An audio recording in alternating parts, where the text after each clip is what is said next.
nu mantak eta kamari ieu kitu Padang eta Padang teh dibelebeskeun ku Gusti Allah datang ka kuari wallahu alam kumaha gunung nimpah nagara eta datang ka kuari sabaraha ribu manusia kunaon eta tanyakeun Padang emang kumaha kitu Padang ya Allah ya Rabbi eta nu mantak Aceh disunamikeun di Aceh kunaon ganja anu luar biasa dikirim ke unggal negara lewat Merak, lewat Singapura dan lain ganja datang ke kuari nu ngaran ganja di non gitu ngaranna di dinya di Aceh jadi sorangan Masya Allah nu mantap kuari orang lamun dahar di Padang sing hade ngeunah keberesna tunduh eta teh make ganja eta lina lawar jadi persediaan biasa jadi makanan biasa orang di Padang di Aceh di ditu mah orang mau namu ke Aceh lamun orang teu ngarti ke agama ketika masak di ganjaan nikmati daharna teu kebal PS ganja jadi sorangan loba teuing sa Indonesia mah hei 10 Jawa bating hei saprovinsi Jawa Barat gede ting woi Banten sabanten guys cukup sabanten malah wahai manusia-manusia cek Gusti Allah di dunia umumna sadunya khususna mah ahli Mekah termasuk Indonesia lamun umum hei manusia-manusia can jelas itu ya kajelema anu nyari cingan bumi yen imah anu kokoh meuli imah teh lain sakadar puluh juta ratus miliaran kadituna bahkan belas miliar puluh miliar bahkan lain boga imahna hiji ya urusan imah mah geus masalah geus ieu kalakuan kuari cara ricing di bumi Allah kalakuanana meuli korupsi zina judi bahkan terpercaya ke pangeran bahwa nu nyieun langit bumi teh Allah can jelas kitu ka jelema nu eta mibadi hilak ahliya sabada dirusak ahli-ahli nu balaheula awas make teh dijadikeun iboh teh dijadikeun barometer allau nasya wa asabnahum bi dhunubihim naon sia lamun aing ngersakeun sarwa nya hingsa asia sakumat dosa-dosa sia lamun sia dosana zina sarua jeung umat Kangjeng Nabi Lut ngadumling moal henteu ku aing disiksa saperti Kangjeng Nabi Lut umatna lamun sia buang kawarah ka Gusti Allah ka aing cak Allah deuleu kaum Samud deuleu kaum Ad teu saeutik nuku aing baheula teh disiksa terus-terus ieu ku hari Indonesia sih kades mabok ambalaya di Indonesia awas ya cak Gusti Allah zina ku hari mah geus ambalaya teu menutup kemungkinan launa sya'u asabnahum bidzunubihim iksa aing sarua jeung umat baheula maling korupsi terus bae awas launa sya'u asabnahum bidzunubihim mentek memehna ku Gusti Allah ku hari dipanaskeun heula awas baheula teh kaum Ad nu dibere panas teh 3 tahun teu hujan 3 tahun bayangkeun 3 tahun teu hujan hese ka dieu ka ditu tatangkalan geus tandus 3 tahun atuh hujan batla luar biasa turun Rasul diturunkan ku Gusti Allah Kangjeng Nabi Hud alaihissalam dakwah bejakeun Hud ka umat lamun hayang subur mahmur lah jinawi percayana ulah ka batu nyembahna ulah ka makhluk coba ka aing kitu bejakeun dakwah Kangjeng Nabi Hud terus-terusan dilelewe ku umatna terus bae dilelewe saeutik pisan mu iman ka Kangjeng Nabi Hud panas makin menjadi-jadi diutus salah seorang ka Baitullah datang ka ditu ka Baitullah nu kamari didongengkeun teh ayalah kiriman teh mega mendung wah bararungah majar teh bakal hujan, ternyata angin ngegelembung, angin muter sabada Kangjeng Nabi Hud jeung pengikutna titah keluar. Eta kapan siksa cek Allah tuh jadikeun barometer. Awas di Indonesia geus sabaraha bulan urang dibere panas, hujan di mana-mana, guludugan jeung kilatan, samarukna hujan bener beureun. Geus dihitung ku ari di nagara geus beak sabaraha puluh miliar ieu ganyeun hujan. Teu nyararaho urang mah asal hujan seuri, asal hujan seuri. Padahal mah ieu teh geus total sabaraha miliar beakna. Lamun teu dihujankeun urang teh ku ari panasna ambual ya pohara luar menyengat. Cirina cek ahli palak mah angin heula, kilat teh guludug teh. Ieu mah hujan kilat angin. Sabarukan kumaha awas lamun nang tangan ka Gusti Allah bisa jadi berkepanjangan ya panas, berkepanjangan ya panas. Tangerang geus kekurangan cai, pasokan air anu bakal ke Jakarta teh anu geus ka Jakarta ditutup lantaran untuk wilayah Tangerang ge kekurangan. Serang geus kekurangan cai ku ari mah. Kamari ieu rong Purwakarta, di Purwakarta geus batela kurang cai. Karawang ge lamun teu ngandalkeun Jatiluhur mah geus eueuh cai. Allah maha kawasan ke kumaha meureun ke sanajan aya Jatiluhur wallahu alam ngan tetep bae urang ngadoa mah tetep ngadoa bae ngan ieu disiksa mah babari jasa teu puguh teu karu sadane macet siksa teh Allah da kumaha coba ieu terus urang ka Jawa Tengah ka ditu kurang moga informasi di Yogyakarta geus parah jasa eueuh cai. Tapi ieu urang masih kene leha-leha kene zina nu mabok-mabok, pemerintah korupsi terus bae nang tangan Allah. Awas berkepanjangan ieu keur ditegor ku Gusti Allah. Awas. Mentak lobakeun lah istighfar ka Gusti Allah Subhanahu wa taala. Awalam yahdi apakah can jelas lilladzina yarithuna al-arda ka jelema nu nyicingan bumi. Ieu nu mantak Gusti Allah teh make bahasana yarisunal ardo make yarisu matina warasa yarisu eta makan ngawaris aya ngawaris mah berarti kapan aya nu diwaris. Lamun bapa ngawariskeun ka anak aya anak eueuh anak mah meureunanan ka incu, lamun incu eueuh anak eueuh aya meureun dulurna mamang teh uwah teh, nah eta ngaranna ngawaris. Ieu ge ku bangkawara amat sia cicing di alam dunia na nanyieun Allah sia ngawaris ka umat nu baheula zina sia ge kunaon zina deui bae, nu baheula mabok sia kuari kunaon mabok, nu baheula maling sia kuari kunaon maling. Maka mantak make bahasana yarisunal ardo. Pohara lamun dibongkar sakalimat na Al-Qur'an urang mangkat bulu dikiekeun dikitukeun urang mah ieu macaanna bae ge kuari ge sararese ngadengekeun ge cangkeul. Padahal mah kurang kumaha kopi geus ngarokok geus bubur geus segala wuduk segala tetep bae ku ngadengekeun cangkeul geus neuleuh deui ka jam bangun dek demo teh ka aing sia.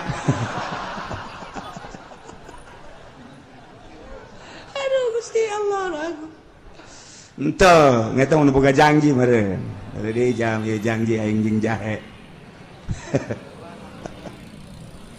Tuh ieu bahasa yarisuna sia cicing neruskeun lalakon umat nu baheula duzina disiksa, umat nu baheula mabok disiksa ku Gusti Allah, umat nu baheula maling disiksa ku Gusti Allah, umat nu baheula kafir disiksa ku Gusti Allah. Awas sia ngawaris nu baheula sarua sia ge ku aing disiksa deui. Geus kasaksian ku urang kamari ieu tsunami beuh 200.000 manusia asahina jasa mobil single yang imah bangunan single lenceng asahina jasa kabeh ge dunia jeung manusia seusina asahina urang neuleuh tsunami. Gempa Yogyakarta, tsunami Pangandaran, gempa Sukabumi, Gunung Galunggung, Yogyakarta gunung deui kuari ke batuk-batuk bae gunung deui sarua bae teguran ti Gusti Allah.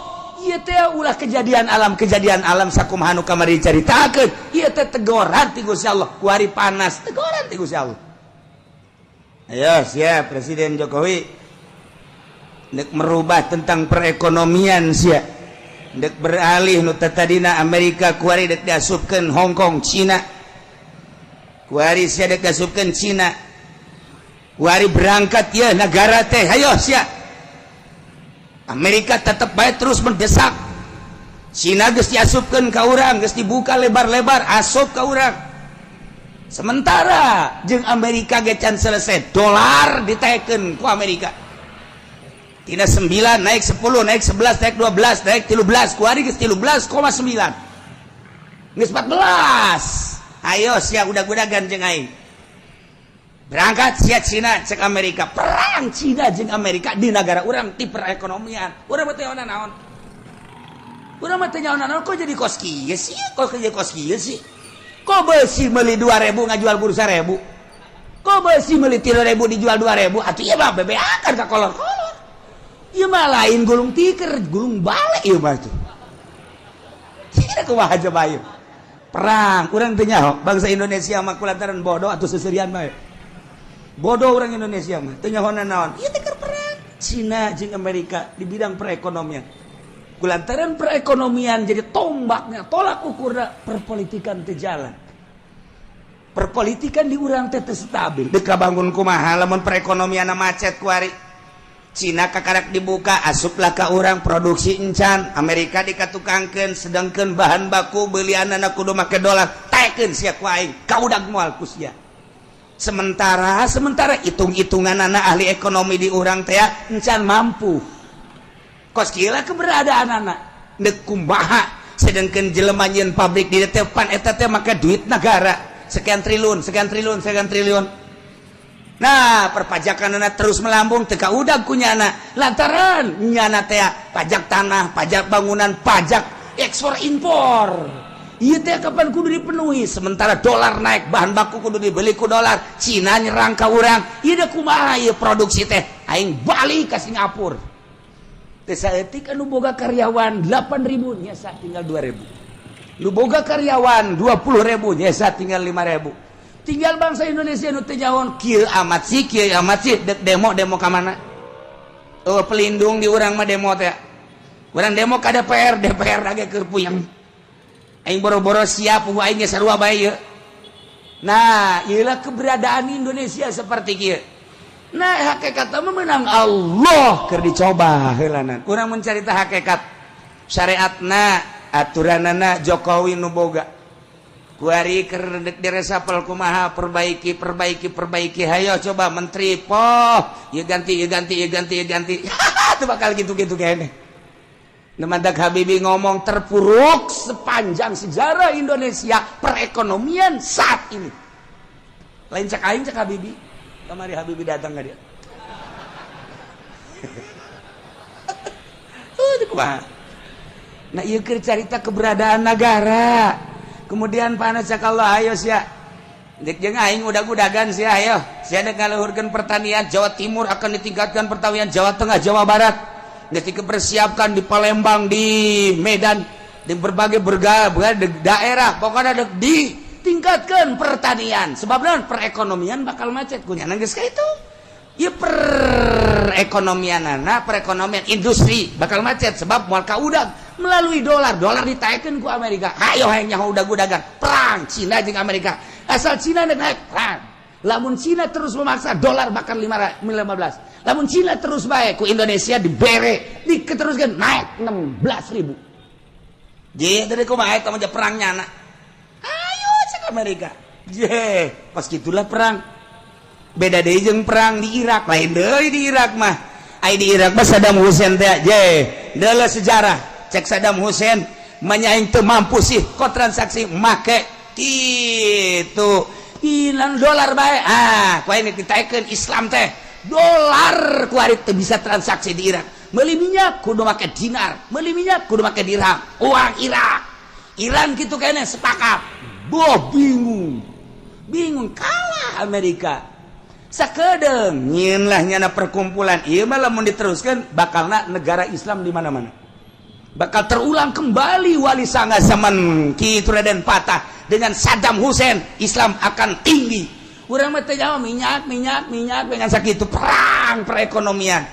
Nah, dijadikan biologi padahal di Irak teh ngan omongan Amerika teh dihajar ku Amerika sorangan moal kuat Irak, dihajar ku dua anjing Inggris moal kuat, dihajar jeung Prancis moal kuat. Nyeulah multinasional hajar Saddam Hussein sebab urang bahaya ka dituna bisa-bisa Islam naik deui Islam nu mantak merudah sadunya kamari mah tanpa aya nu nitah spontan tuh lamun dibuka sejarahna kos gitu kuari di Indonesia geus tamah geus cerita Irak tamah geus beres tamah geus beres geusan tamah geus geusan heulana kuari urang mah cerita Jokowi presiden urang eta kajen kumaha ge perang Amerika jeung Cina ayo udah-udagan sia kamu bisa henteu sia ketika Cina terus yen naik jeung uang Cina naik yaitu dan non garang Amerika masih kene siap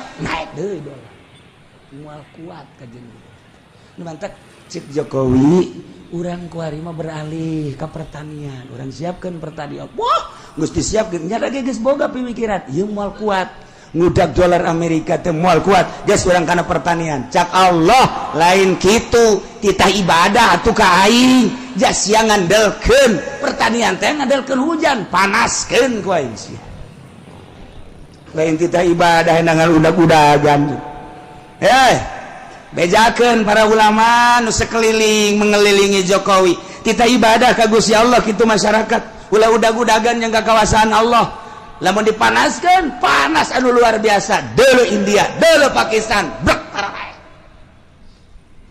di tropis tinggal tropis Allah maha segala-galana awalam yahdi apakah teu jelas ka jelema anu seakan-akan mempusakai bumi cicing teh nyana jadi warisan dianggap pusaka bisukna cicing imah-imah sangeunahna bae sabada dirusak ahlina nu baheula encan jelas Allahu nasya'u lamun teh mah kaula ngersakeun asobnahum kaula ge bakal ngeunaan ka manehna siksa ku sebab dosa-dosa nawas wa natba'u ala qulubihim fahum la yasma'un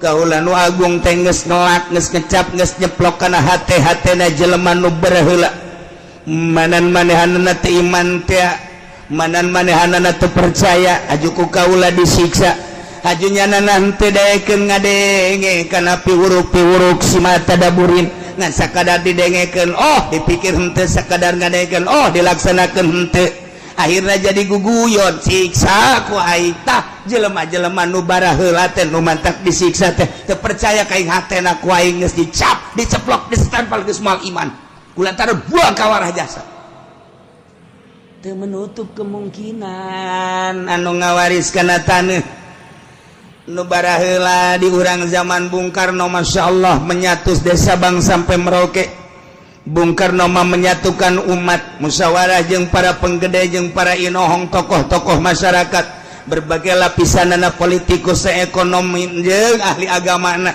kiai diajak musyawarah yuk urang nyatu nya hiji dari Sabang sampai Merauke istimewana Bung Karno tapi ku hari berpecah belah kuari ge kapan geus hampir memaksakeun sebenarnya per provinsi kulantaran naon asah henteu kageroh kuari lamun Aceh kuari geus memecahkeun diri Papua geus hayang misahkeun diri kemudian Banten ge Banten selenting-selentinganan geus hayang misahkeun diri kulantaran naon eta teu kageroh permasalahan naon henteu kageroh geus dijieun otonomi daerah kuari mah tuh pelaksanaan pembangunan kumaha sadaerah-sadaerahna pemasukan gede hebat berendaerah pasukan letik berarti saya-ayana dilaksanakan geus otonomi daerah tapi tetap bae otonomi tinggal otonomi jalan mah tetep bae renjul bae de kumaha deui atuh de kumaha deui oh horenganan sistem nu aya di urang anu teu bagus atawa manusia-manusiana geus moho kana sistem nu aya geus kudu dikumahakeun ieu mah keur nyaritakeun kebangkrutan urang diceplok ku Allah komo lamun datang ka lain sekedar mabok lain sekedar zinah lain sekedar korupsi bahkan manehanana kufur teu percaya ka Allah ieu diceplok ku Gusti Allah asal geus karar itu deleukeun cak Allah law nasya'u asabnahum bidzunubihim siksa ku aing teu menutup kemungkinan cara umat nu baheula kejaga kurang tina siksa Allah urangna babalik ka Gusti Allah Subhanahu wa ta'ala. Tilkal quratuh kampung tuh negara tuh kota allati maradzikruha nu geus dicaritakeun tadi geus kaliwat naqussu alaika kaula nu agung nyaritakeun ka anjeun ya Muhammad Muhammad min ambaiha tina caritaan-caritaan eta negara tuh dele ketika di Irak bangkawarah manusia setelah Kangjeng Nabi Adam turun di India, kemudian anak baranakan Kangjeng Nabi Adam teh, kemudian tas Kangjeng Nabi Adam Kangjeng Nabi Idris di Irak dilanjutkan ku Kangjeng Nabi Nuh alaihis. Tilkal quratuh kampung Irak tuh negara Irak Utara. Di situlah Kangjeng Nabi Nuh dilahirkan, didinya lah Kangjeng Nabi Nuh dakwah di tengah-tengah masyarakat anu luar biasa biadabna, didinya maling, didinya zina, saha nu gagah, saha nu menang teu percaya bahwa langit bumi nangieun Allah. Kangjeng Nabi Nuh diutus kita iman ke Allah disengsarikeun 950 tahun. Kangjeng Nabi Nuh umurna 1000 tahun, 950 tahun eueuh nu iman eta dakwah. Ya Allah ya Rabbi, urang mah nyeun pondok kakarak 5 tahun eueuh nu mondok bage geus frustasi. Urang dakwah eueuh nu ngadengekeun bage geus frustasi. Deule Kangjeng Nabi Nuh 950 tahun eueuh ngan Kangjeng Nabi Nuh mah terus bae tabah diusir bala Kangjeng Nabi Nuh. Tidinya instruksi Gusti Allah nyeun kapal. Nyeun kapal Kangjeng Nabi Nuh disaling-sarikeun. No. Ayeuna kapal mah deket laut, lain di tengah-tengah negara. Sia mawana kali itu kumaha jeung leumpangna kumaha? Kapal mah ayana di laut. Cek Kangjeng Nabi Nuh kulama instruksi ti Gusti Allah lah, udah sok Allah-Allahan. Edan sia mah Nuh. Geus teu dianggap tapi tetep bae Kangjeng Nabi Nuh terus kesimpulan nama Nuh, awas. Ieu umat geus disiksa. Saha anu iman kuateun. Kangjeng Nabi Nuh dakwah, awas siksa ieu mah bakal datang. Nu iman naik ka dieu. Naik. Anak Kangjeng Nabi Nuh. 4. Yapis, Ham, nah Kanan. Nu 3 asup ka laut ka parahu, nu 1 Kanan mah teu. Anak sorangan Kanan teu percaya ka Abah. Teu percaya ka Abah nama di Rasul. Ieu urang teh ieu teh turunan 3 Yapis, Ham sakitu. Dijelaskan ku Kangjeng Nabi di hadis Bukhari. Yapis bapak orang itu, Sam bapak orang itu, Ham bapak orang itu. Jadi orang teh keturunan tilu-tilu Kangjeng Nabi Nuh alaihi salam moal kaluar ti dinya. Arab turunan mah dijelaskan ku Kangjeng Nabi.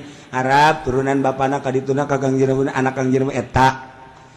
Kemudian ngatu gadung naon gatu ngaranna kitu Iran, Persia. Ya eta keturunanna terus kayak Turki, Cina, ieu termasuk urang. Ieu ke urang lamun nyaritakeun hadis Kangjeng Nabi nu eta. Jadi kesaturunan-saturunan ka dieu. Hiji nu teu iman Kanan, teu daek naik. Kanan ka dieu cak Kangjeng Nabi Nuh, iman siksa ieu mah. Lah, bah, siksa di mana? Abi naik ka ditu ka tanggal kalapa. Ada liput sia tanggal kalapa ge. Bong, moal mah nya tiba heula ge tilok tanggal kalapa tilok liput ku cai. Ieu mah siksa. Sadunia ieu mah. Moal, bah. Paling ge lah ulama lamun tanggal kalapa kaliput kula mah ka gunung. Geus eta teh iman ngaranna ge. Terus disiksa teh naik di mana Kangjeng Nabi Nuh? Tu singgahna ieu gunung naon ngaranna kapal Judi dina Al-Qur'an. Gunung Judi. Di mana eta? Di Turki. Nah, jadi ti Irak terus ngeungkeun kapal teh eureun-eureun di Turki.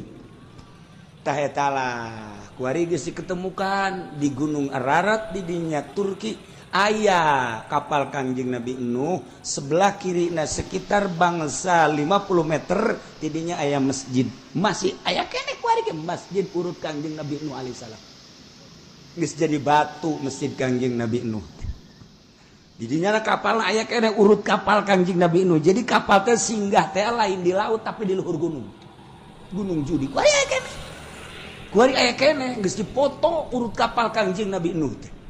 Kemudian laut nu pernah kitu diberangkatkeun ku kapal Kangjeng Nabi Nuh ku didinya mah satelit. Coba laut mana aya ku ari kecanggihan alam, kecanggihan alatnya seperti eta.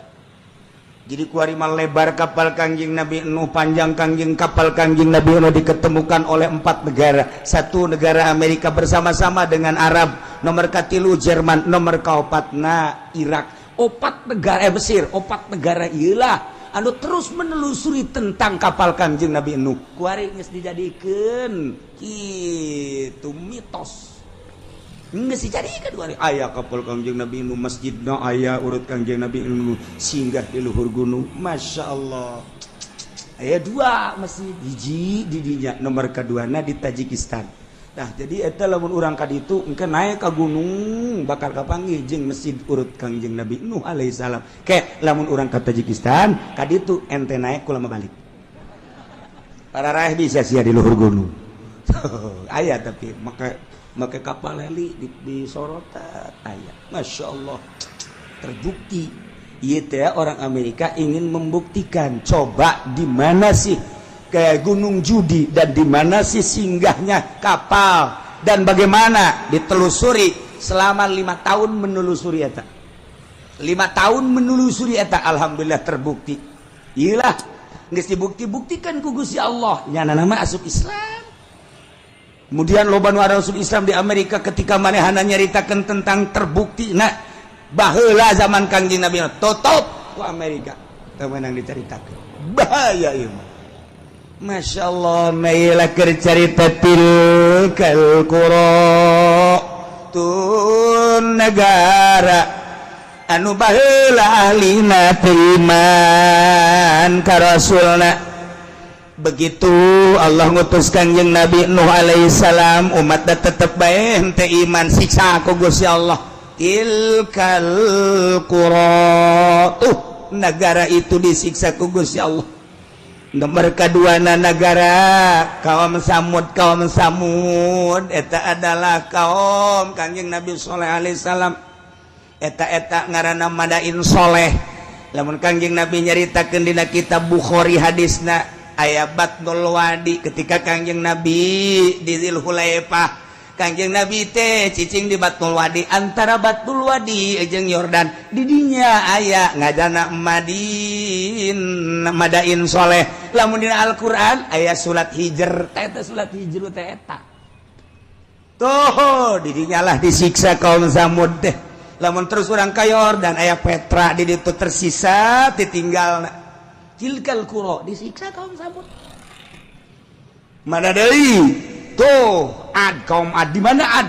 Kaum Ad teh antara suhu di Arab Madinah, antara Madinah jeung Yaman. Belah ditu aya Ahqaf ngaranna. Mantak dina Al-Qur'an aya suratul Ahqaf. Ahqaf eta dataran luas, dataran pasir. Urang mah nyebutna gurun pasir, Sahara ngaranna. Ahqaf teh lamun urang dina Al-Qur'an mah suratul Ahqaf, Yaman. Kaum Ad di Yaman, ditinggalna kaum Ad. Mentak diutus Kangjeng Nabi Hud alaihi salam, Yaman. Mentak aya kuburan Kangjeng Nabi Hud di Yaman mah osok dihaolan. Wah, ramena luar biasa. Ditinggal para nabi di Yaman. Kangjeng Nabi Sulaiman aya di Yaman, ditinggalna Kangjeng Nabi Sistea. Kemudian Kangjeng Nabi Hud ge aya berbagai nabi-nabi jeung wali-wali. Nu mantak paling istimewa sadunia adalah Yaman. Sunnina kuat jasa gempur ku Yahudi. Moal bisa Yahudi ngagempur eta lamun tanpa make umat Islam dicuci otakna, anak buahna teh dicuci otakna supaya menyatakan Islam teh seperti ieu. Jadikeunna ISIS berangkat. Kuari ku ISIS diacak-acak kuburan-kuburan teh. Wah, kiai-kiai terus dibeakeun. ISIS terus bae. Iyalah supaya jadi Wahabi. Sebab ku Wahabi Yahudi ngeunaheun jasa. Ku Yahudi mah ku Wahabi mah Yahudi teh ngeunaheun jasa. Nek nyaplokna naon ge. Itu hasil-hasil bumi teh ngeunaheun jasa. Selama make Sunni ortodok lamun di Irak mah Islam ortodok. Ahli toriko, iya bahaya. Urang teh teu meunang nyaritakeun tentang tuh Tuan Abdul Qadir urang teu meunang nyaritakeun tentang Kanjeng Nabi urang teu meunang nyaritakeun tabaruk Yahudi teh ngaulahkeun hese ku Yahudi mah melalui Wahabi kos kitulah kuari asup ka Indonesia Wahabi Syiah asup mentak lobalah pertanyaan-pertanyaan mahasiswa untuk mempertanyakan kebenaran kewalian Maulana Hasanuddin, mempertanyakan kebenaran kewaliannya Syekh Yusuf, mempertanyakan kewaliannya Syekh itu Asnawi, mempertanyakan kewalian Wali Sanga. Ketika orang nyaritakeun nyana wali, apa dasar kewaliannya? Coba, lamun tahun-tahun sabaraha, naon ditinggalna? Nah, ketika orang nyaritakeun Cirebon, Syekh kitu Syarif Hidayatullah dideuleu ku urang keramikna, dideuleu ku urang potongan bangunanana. Ieulah ngajadikeun mitos bakal didinyalah bakal kanyahoan tahun sekian. Maka dengan ayana kos kitu jelaslah kewalian Syekh Syarif Hidayatullah dihancurkeun ku nyana supaya anak incu urang ulah bisa nyaritakeun. Di urang tidak menutup kemungkinan bakalna Cirebon hancur, Wali Sanga kabeh dihancur-hancurkeun. Banten ge dihancurkeun. Supaya kuari mah urang masih kana bisa nyaritakeun, engke bukuna bakal dibeakeun kabeh beuleuh. Rencana Yahudi seperti eta. Ulah sampaikeun ka nyaritakeun karuhun-karuhun kewalian. Ieu nu mantak jadi kekuatan Islam teh. Nu mantak kuari Arab teu kuat teh lantaran naon? Lantaran nyana geus teu nyaritakeun. Di mana makom Siti Khadijah kuari geus teu kadeuleu? Di mana ditinggal Kangjeng Rasulullah geus teu kadeuleu. Malah kuburan Kangjeng Nabi ge deuk dipindahkeun. Ya teh Yahudi. Ya Wahabi nurut bae deui. Ini kumaha coba ieu? Nah, mantap kuari digempur memeh Mekah jeung Madinah. Kangjeng Nabi nu bakal diacak-acak engke Yaman heula sebab di Yaman lah loba ditinggal ahli sunnah wal jamaah nabi-nabi. Irak geus hancur, kuari Yaman dihancurkeun. Engke terus tas Yaman bejana ka Indonesia. Moncongna geus dikiekeun. Di Australia moncong geus dikiekeun. Tepat Cikupa. Geus diukur ku nyana. Dikacikupakeun bae ka janceukna aya citra. Aya anu ngabisiki, coba cenah ka puri, ulah puri mah eueuh teh mah puri. Puri mah aman eueuh nu zina, eueuh nu mabok. Eueuh di dinya mah. Aya ge anu eta doang nesian 50. Tah ieu di urang teh geus di berbagai sektor di luhur geus diisi ku Wahabi pun hayang nyaho. Di kepemimpinan Jokowi ieulah kadeuleu rapuhna nu mantak dipaksakeun lah NU dengan agil sirot kudu naik di sadajan sabaraha miliar kudu bae. Urang lamun nyaritakeun kitu bakal ngabukakeun tentang keberadaan Indonesia.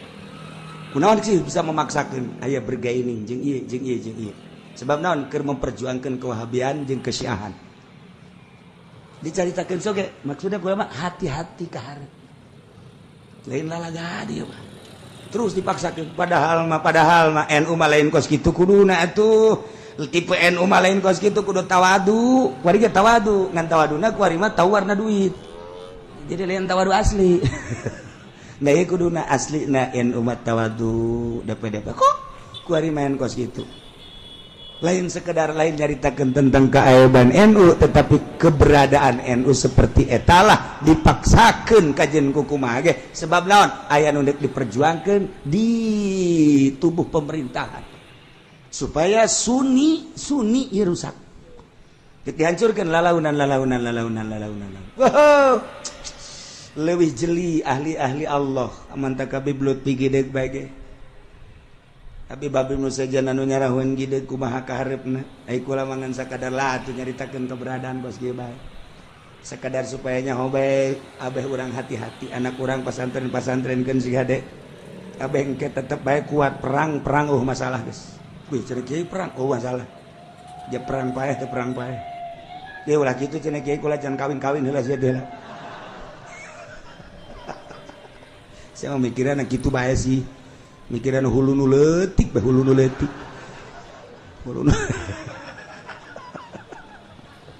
Kula bae ingat mikiran hulu nu leutik sok inget ka jelema ku boga pamajikan opat. boga pemajikan opat ya tangan kunyana diatur caknya teh kieu nya pokona mah asal giliran sia datang ka imah aing ka dieu ke sia balik isuk kana ieu datang jadi awewe nu datang sebab ai mah pan boga pagawean dakwah teh dagang teh dan lain sebagainya geus sia kudu nyaho saya datang ke waktuna masing-masing geus itu persetujuan pemajikan opat oke. Gara-gara nama iya tah hulu nu leutik aing jadi inget bae tungtung nama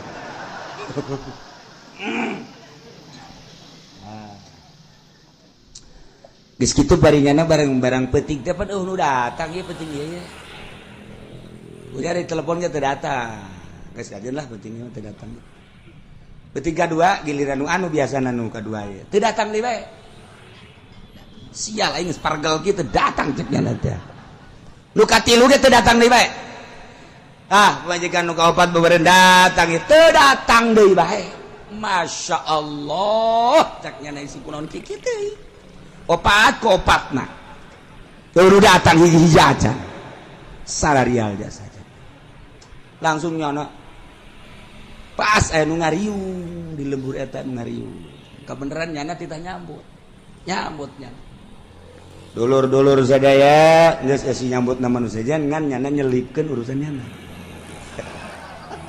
itu biasa tanya ki pudol ya emang kitu penceramah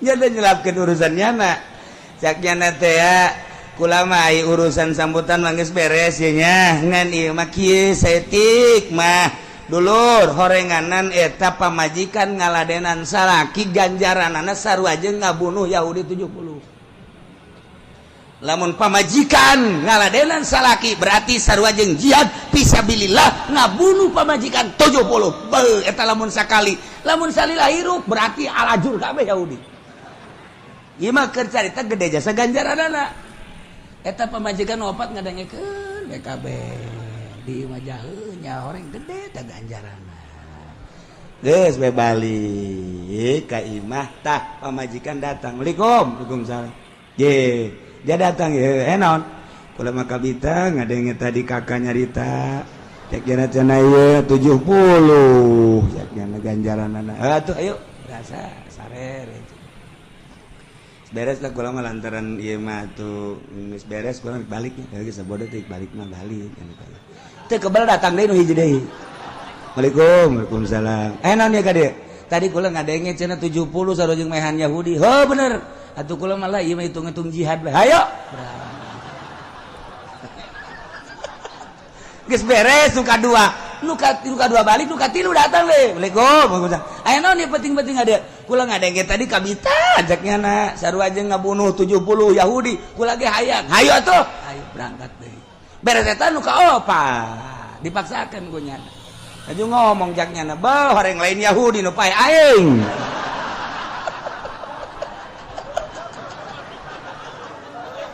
tuh gara-gara nu leutik inget pae kadinya aduh jaknya lain Yahudi nu modar aing isu ka rumah sakit teh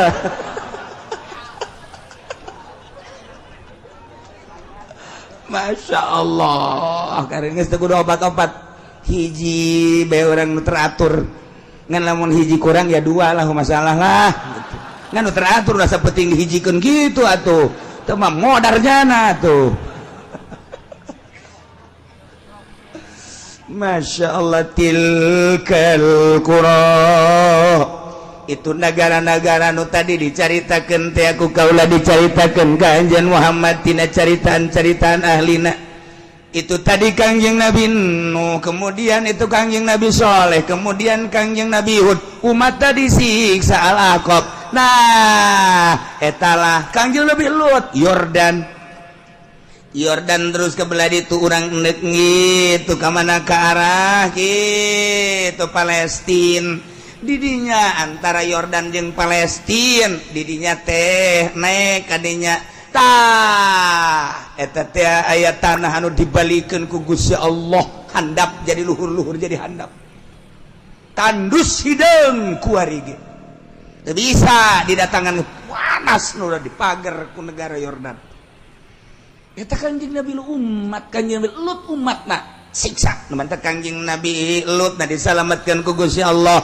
ti Yordan teh tinggal lompat ka Palestina salamat Kangjeng Nabi Lut ngan pamajikanana korban tuh lamun urang nyaritakeun tentang hidayah Kangjeng Nabi Nuh anakna teu iman Kangjeng Nabi Lut pamajikan teu iman Kangjeng Nabi urang mamangna teu iman Kangjeng Nabi Ibrahim bapana sorangan teu iman ya Allah ya Rabb mahal hidayah tilkal qura negara-negara nu tadi dicaritakeun Muhammad ku kaula dicaritakeun ka anjeun tina caritaan-caritaan tentang ahlina anu bangkawara teu nurut ka Rasul siksa teu menutup kemungkinan umat setelah eta ge mun teu nurut ka aturan-aturan Rasulullah disiksa Indonesia geus sabaraha kali disiksa nu tatadina Jawa nu tatadina Banten jeung Sumatera ngahiji kuari jadi pisah lantaran Gunung Merapi jadilah Selat Sunda di dinya eta teh siksa terus datang ka dieu ka maut tsunami teh anu mun kurang eta teh siksa Masya Allah kan geus sabaraha ieu urang jutaan manusia nu tersiksa kok teh dijadikeun barometer teu dijadikan ibrah si ku urang teh jadikeun apakah can jelas kitu umat nu baheula disiksa tanjakeun ku ari nu Batak Tasikmalaya Galunggung disiksa tanjakeun kunaon eta kredit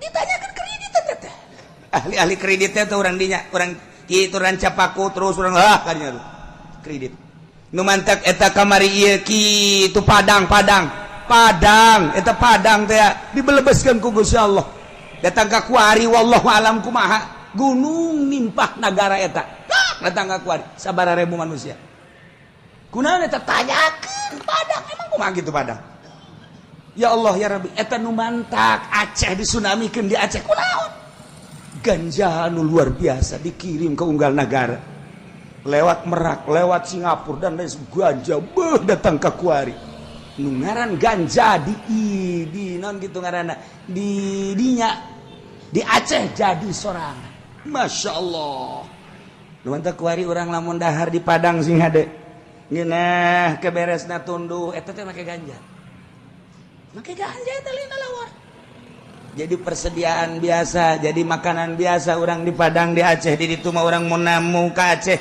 lamun urang teu ngarti ka agama ketika masak di ganjaan nikmat di daharna teu kebal PS ganja jadi sorangan lamun urang nyaritakeun ganja di Aceh jadi sorangan urang nyaritakeun di Yordan eta teh kitu zaitun jadi sorangan jadi sorangku lagi kaget di sisa gunung zaitun barang terus naik mobil di sisi imah kebelah zaitun orang jadi sorangan nu mantak zaitun ke mancanagara zaitun nu aya di urang geus di naon dikemas eta teh menang ti nagara Yordan jadi sorangan mantak dina Al-Qur'an watini wazaituni waturi sinina wa hadzal baladil amin demi tin demi zaitun Waturi Sina demi gunung Tursina emang didinya terus Yordania Mesir terus ke Palestina gunung Tursina okas gunung Judi teh di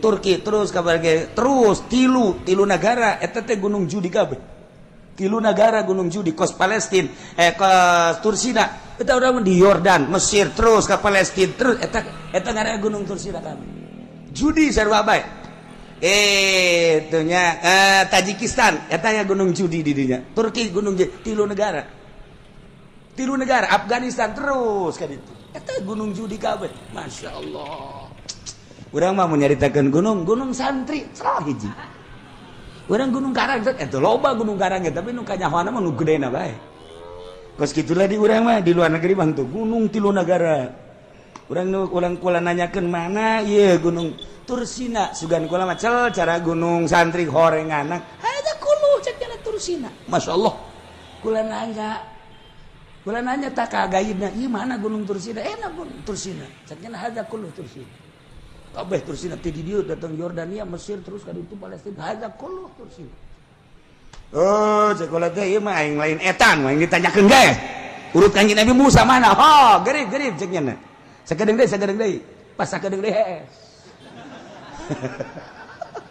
geus deket geus deket kan lantaran penting dibejakeun tah ieu ceritakeun ku nyana ieu lah gunung urut Kangjeng Nabi Musa atuh mun urang turun bisa kan teu cek nyana teh jahat di dieu loba garong ulah atuh lah peuting kebenaran lewat kadinya peuting ngan leuleuh doang ieu dibejakeun ku nyana ieu lah Gunung Tursina urut Kangjeng Nabi Musa ngan lamun peuting henteu ngajamin keamananana sebab daerah dieu jahat-jahat keneh palingan aya polisi setiap mobil aya polisi dikawal ku polisi Masya Allah horenganan kejahatan-kejahatan anak luar biasa tilkal qura tuh negara-negara ieu keur carita negara-negara anu ku Gusti Allah dicaritakeun ka Kangjeng Nabi urang anu diturunan rasul-rasul urang mah jauh teuing urang nyaritakeun negara urang bae tuh Aceh jadikeun ku maneh contoh tuh Tasikmalaya jadikeun contoh tuh kitu Sukabumi jadikeun contoh tuh Padang jadikeun contoh kade ulah datang tai goyang tuh Yogyakarta